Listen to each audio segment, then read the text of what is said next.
तर तिकडे शिरसाट म्हणतात की त्यांचं आम्ही स्वागत करू. बघायला काय. नाराजी अजून आहे नाराजी अजून कारण आहे. का स्टेटस देखील समजावण्यात आलं बघा, होतं दोन्ही नेत्यांना. कोणाकडे काय ऑफर असेल आणि कोणी जाहीरपणे ऑफर आहे असं सांगत असेल तर मग त्यांनी त्या ऑफरचा विचार करावा. पण दानवे हे कडवट निष्ठावंत शिवसैनिक आहेत. आम्हाला ऑफर असतात, आम्ही बाहेर त्याचं डांबोरा पिटत नाही.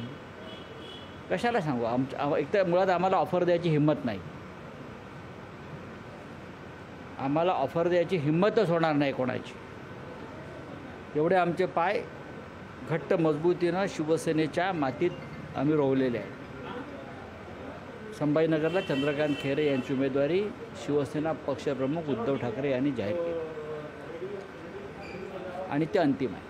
बुलढाणा, वाशिम, यवतमाळ असेल त्या ठिकाणी तुम्ही जरी वंचितसोबत शेवटपर्यंत चर्चा करणार असं म्हणत असलं तरी त्यांनी तुमच्या विरोधात उमेदवार दिलेले आहे. ठीक आहे, सांगलीच्या जागी लोकशाही आहे. शिवसेनेच्या विरोधातच जास्त उमेदवार दिल्याचं ठीक आहे, 48 जागा आहेत महाराष्ट्रात. त्यांनी रामटेकलाही उमेदवार उभा केला आहे. त्यांनी नागपूरला पाठिंबा दिला आहे काँग्रेसला. चांगलं आहे ना, ते त्यांच्या पद्धतीनं भूमिका घेत असतील. पण महाविकास आघाडी आग्रही होती प्रकाश आंबेडकरांसाठी. अजूनही आग्रही आहे. होती कशाला? आजही आम्ही आग्रही आहोत ना. वंचितची आणि शिवसेनेची सगळ्यात आधी युती झाली, मग महाविकास आघाडी. अमोल कीर्तीकर म्हणतात की प्रचार करणार नाही. संजय निरुपम म्हणतात की म्हणतात की अमोल कीर्तीकर यांचा प्रचार करणार नाही. कसं पाहता याकडे? ECD चोरांचा आम्ही प्रचार करणार. पाळला नाही, कसं बोलताय?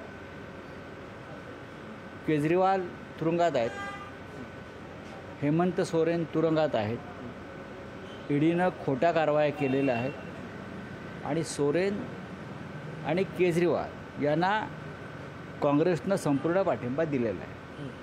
कळलं? लोकशाही मराठी ऐका, पहा, जागरूक रहा.